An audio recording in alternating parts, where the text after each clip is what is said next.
che consiglio può dare a un territorio che ha bisogno di preservare la memoria anche per il suo patrimonio storico? Nessun consiglio. Questo territorio è già in grado di saccheggiare la sua memoria come il suo paesaggio, come il suo territorio da solo, per cui non ascolterà nessun consiglio.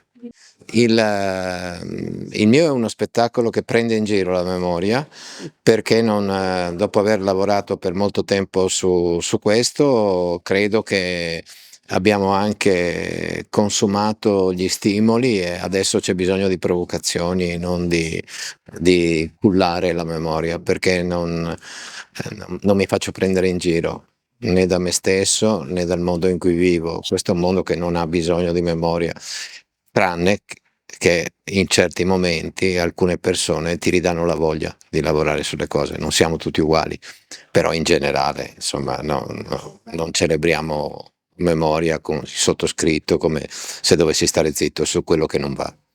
Ma credo che le tradizioni debbano essere guardate, curate, anche mantenute, nutrite, anche nell'immaginario, ma sempre con uno sguardo rivolto anche al futuro. Sono sempre portata al mescolare le cose e non fossilizzarsi su una cosa, ecco. Guardando al passato si può guardare al futuro con più libertà.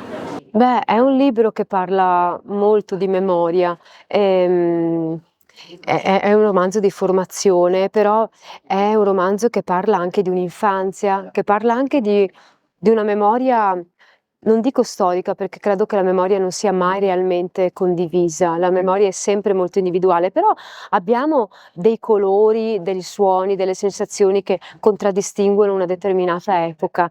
E questo romanzo parla di quel periodo che va dagli anni 70 agli anni 80 e molti nati in quel periodo, che hanno vissuto in quel periodo, possono in qualche modo riconoscere una memoria comune.